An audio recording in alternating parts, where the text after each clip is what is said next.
Hello everyone, আসসালামু আলাইকুম। Welcome to my channel. আজকে আমি আপনাদের সাথে শেয়ার করব কিভাবে চুলায় পারফেক্ট শিক কাবাব তৈরি করে নিতে পারবেন। আমি মাংসগুলোকে কেটে নিয়েছি, কিছুটা লম্বা সাইজ করে 3 ইঞ্চি মতো লম্বা করে এবং পাতলা করে কেটে নিতে হবে। এখানে আমি 250 গ্রাম মাংস নিয়েছি এবং সবগুলো ঠিক একইভাবে কেটে নিয়েছি। হাফ কাপ পেঁয়াজ বেরেস্তা নিলাম, 2 চামচ টক দই নিলাম। এখন এটাকে একটু ব্লেন্ড করে নিব। এরপরে খোসা সহ কাঁচা পেঁপে দিয়ে দিচ্ছি। এটা দিলে মাংসটা খুব তাড়াতাড়ি সিদ্ধ হয়ে যায়। আমি সব কিছু একসাথে ব্লেন্ড করে নিয়েছি।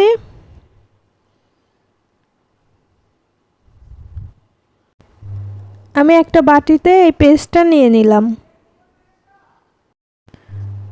এখানে কিছুটা আদা, রসুন এবং পেঁয়াজ একসাথে ব্লেন্ড করে রেখেছিলাম, সেটা দিয়ে দিলাম। 1 চামচ শুকনো মরিচের গুঁড়া দিলাম, হাফ চামচ হলুদের গুঁড়ো, সামান্য কিছুটা ধনিয়া গুঁড়া দিলাম। এরপরে স্বাদ মতো লবণ দিয়ে দিবেন। আমি এখানে কাবাব মশলা দিচ্ছি 2 টেবিল চামচ মতো। কাবাব মশলা আপনার হাতের কাছে না থাকলে কিছুটা গরম মশলা গুঁড়া এবং জিরার গুঁড়া, ভাজা জিরার গুঁড়া দিলে হবে। এখানে 2 টেবিল চামচ সরিষার তেল দিয়ে দিচ্ছি। এখানে অবশ্যই সরিষার তেলই ইউজ করতে হবে এবং সবগুলোকে আমি ভালোভাবে মিশিয়ে নিচ্ছি। এরপর মাংসের মধ্যে আমি মশলাগুলোকে দিয়ে দিচ্ছি। দেওয়ার পরে মশলার সাথে মাংসটা খুব ভালোভাবে মিশিয়ে নিতে হবে। একটু সময় নিয়ে ভালোভাবে এটাকে মেখে নিতে হবে। এরপরে আমি একটা ঢাকনা দিয়ে এটাকে রেখে দিব 8 থেকে 10 ঘন্টার জন্য। এখানে যে শিক কাবাবের যে কাঠিগুলো আছে সেটা পানি দিয়ে ভিজিয়ে রাখবো 15 মিনিটের জন্য।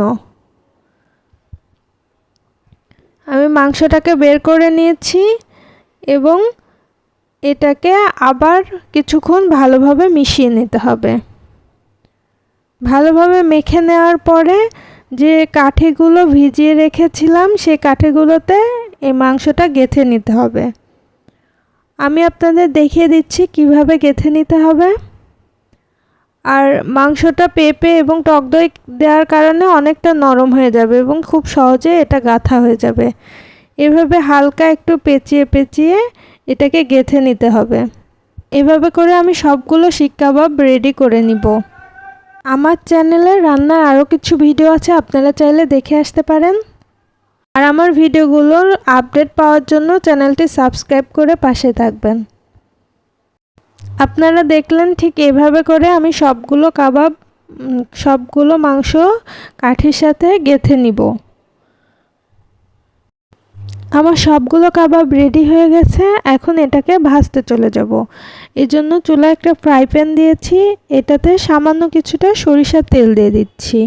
আর তেলটা দেওয়ার পরে সম্পূর্ণটা আমি ব্রাশ দিয়ে ব্রাশ করে নিচ্ছি। হালকা একটু গরম হলে কাবাবগুলোকে আমি দিয়ে দিচ্ছি। এখানে চুলার জালটা একদম লোতে রাখবেন। আর কাবাব দেওয়ার পরে একটা ঢাকনা দিয়ে আমি ঢেকে দিচ্ছি। এইভাবে ঢেকে 2 মিনিট রেখে দিতে হবে। আমি 2 মিনিট পরে ঢাকনাটা খুলে নিচ্ছি এবং এগুলোকে উল্টে দিব। আপনারা চাইলে কোনো চামচের সাহায্যে উল্টে দিতে পারেন, আবার হাত দিয়েও উল্টে দিতে পারেন, কারণ এটাতে হিটটা অনেক লো থাকে, এজন্য হাত দিয়েও এটাকে উল্টে দিতে পারেন।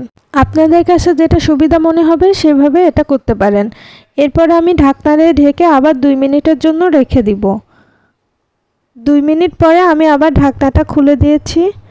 এরপরে যে মশলাগুলো ছিল সেই মশলার সাথে সামান্য কিছুটা তেল মেখে আমি এটাতে তেল ব্রাশ করে দিচ্ছি।